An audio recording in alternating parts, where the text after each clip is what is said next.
What's going on, everybody? It's your boy C-Zar, and we are talking about Bitcoin today, BTC USD.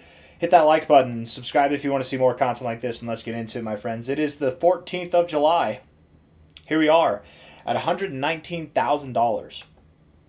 Crazy. 22 hours left in the day. We did close the week on a very bullish note, my friends. Very, very bullish indeed. How much do we get there? 9% to the upside on a $100,000 asset. That's phenomenal. It's one of the larger weeks that we've seen in the past couple of months. I do believe this is the beginning of good things to come.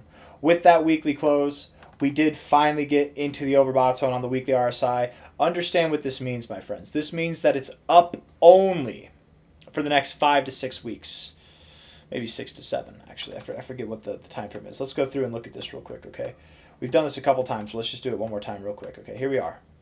Is this right? Hold on, let me take this volume. I feel like that volume's too loud. No, I guess it is. It's appropriate. Okay, whatever. Looking at it here, when we got overbought, this is the very first time we got overbought this cycle. It wasn't that significant. When we got overbought here, this was the second time that we got overbought, a little bit more significant. Out of the overbought zone, back into it here, right? Once we got overbought over here, boom, and then now that we're overbought, this is the fourth time we've been overbought this cycle, right? We did get overbought here, but we rejected it. I don't think we're going to reject now. I think that we're going, okay? From the week that we were overbought here to the week that we topped off, that was about 4 weeks later. Okay, 4 weeks. From this week that we got overbought to the week that we topped off, that was about 6 weeks later, all right? From this week that we got overbought to the week that we topped off, that was also 6 weeks later.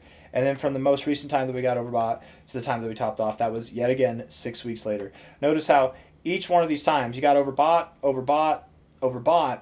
6 weeks later, we topped off. And we were essentially moving up that whole 6 weeks. Here, a little bit stagnant for 3 weeks. Here, moving up basically that whole time, stagnant for 1 week. Here, moving up for 3 weeks, stagnant for a couple weeks, and slowly climbing up to that top there, that finish. I believe that the coming weeks for Bitcoin are going to be very, very magnificent, because here's something else, you guys. If we're looking at this here, whenever we got overbought here, we were not at new all-time highs. When we got overbought here, we were not at new all-time highs. When we got overbought here, we were not at new all-time highs. And when we got overbought here, were we at new all-time highs? I guess we were. This time we were at new all-time highs. If you notice, right, we had a consistent 3 weeks of growth right there, where here you had 2 weeks of growth and then 1 week of stagnation. Here it was pretty stagnant. You finished off with 2 weeks of growth. Here, very stagnant, 1 week of growth, right? When you got into new all-time high territory, you saw that growth come immediately. And then you kind of rolled over as things went on. I don't know if we're going to roll over. I don't know if we're just going to move up consistently for 6 weeks nonstop party train. But I do believe that the weeks to come, in reference to this one example here where we actually were at new all-time highs, I think that it would be most comparable to this, where we don't stagnate for 2 weeks. We don't stagnate for 3 weeks. We're probably going to continue to move up over the weeks to come going into the end of July. I've seen a couple people, shout out to CryptoFace on this note, who agree with my thoughts that we actually could, and when I say agree with my thoughts, he doesn't know who I am. At least I don't think he does. But I said this earlier this week, that we could be at $140,000 to $150,000, maybe even $160K by the end of this month of July. It really could happen, you guys. I forget what metric we were looking at to determine that, but I really wouldn't be surprised if we were up a sizable amount from where we are here. We're at 119K now. 130 to 150K, 160K, it's right around the corner. Okay. We are super close to hitting the 1272. I don't think that we'll stop there. And the main point of this is just we're nowhere near a point yet where we would look to stop, both in price and in a time perspective. We've got at least 5 to 6 weeks to go. And if we're looking at this here from the week we got overbought, taking it in the sense of 6 weeks like we saw the last 3 times, that would top us off on the week of the 18th of August, 18th to the 24th of August, somewhere in that time frame. If not there, maybe a week before. If not there, maybe a week after. But somewhere in the mid-late part of August is what I'm thinking for Bitcoin's next top. Now, where is the top going to be? Nobody knows. But for months now, genuinely for months now, we have been calling for the price. The timing's been wrong, but the price will be right. All right, the price is right, Bobby. It will go to $180,000. Probably just above $180,000. That's likely where the next Bitcoin top will be. And then from there, we will start to correct, maybe down to 150K, maybe all the way down to 140K, something like that. We will correct for about a month and a half, maybe 2 months. I doubt that we correct any longer than that. Going into October, I would expect that we start to move up, if not late in September. We'll start to move up into the end of the year, where we will see a multi-$100,000 Bitcoin by the end of the year, by the end of 2025, and get set up for that next consolidation phase, where we will have our finale phase going up to a $500,000 price by the end of the cycle, sometime in Q2 of 2026. That's my expectation overall. But that's far away. Maybe we top off in Q1.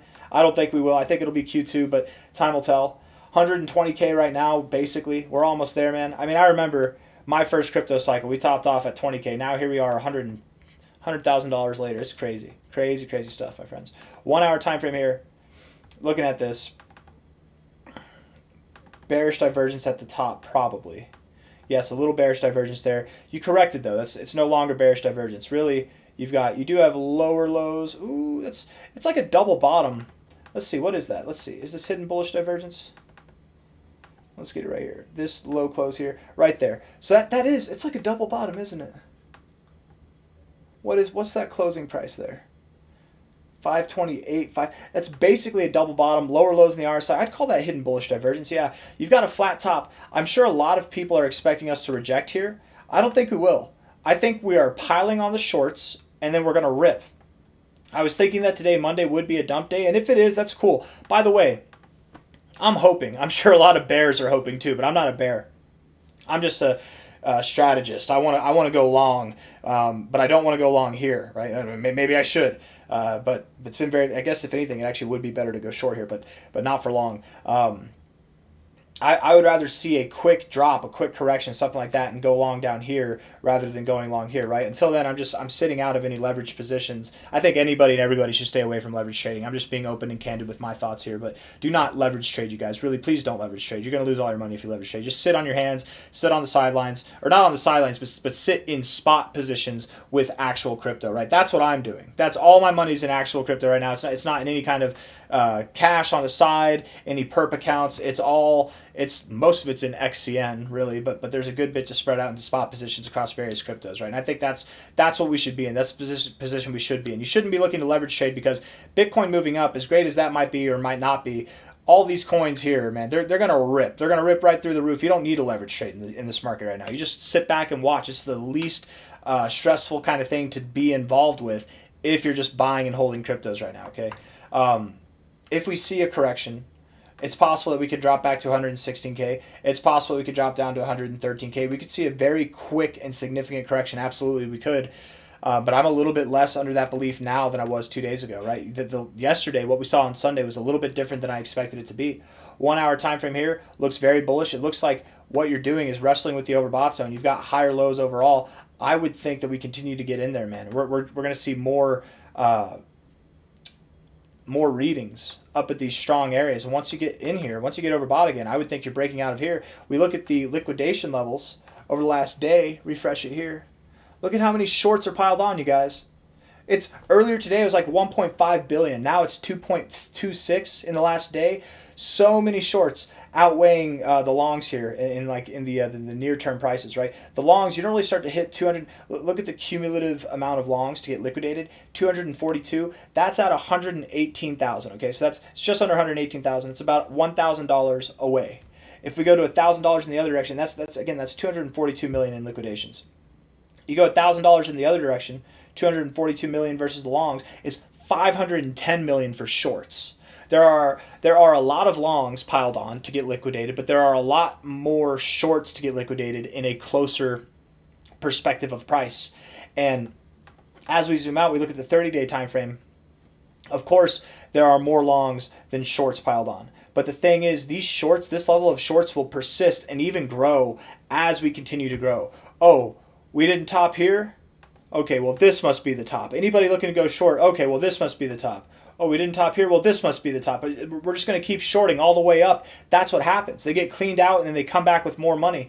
Or people who are going long make the mistake of going short and trying to time the markets and getting fancy. I don't think anybody has business shorting right now. I don't know what these people are doing, but do it. Fuel the fire. We'd love it. It's great. 119K now, coming down a little bit. Wouldn't surprise me if we tested... maybe we go down to 118.1K. Maybe we have a higher low here, whatever. But at this point in time, I really would be surprised if we went below 118K. I very much do believe that we're going to see prices that are above 120K before going lower at all. But on that note, I am prepared. Not financial advice, not a financial advisor, but I am completely prepared for Bitcoin to see a kind of massive correction.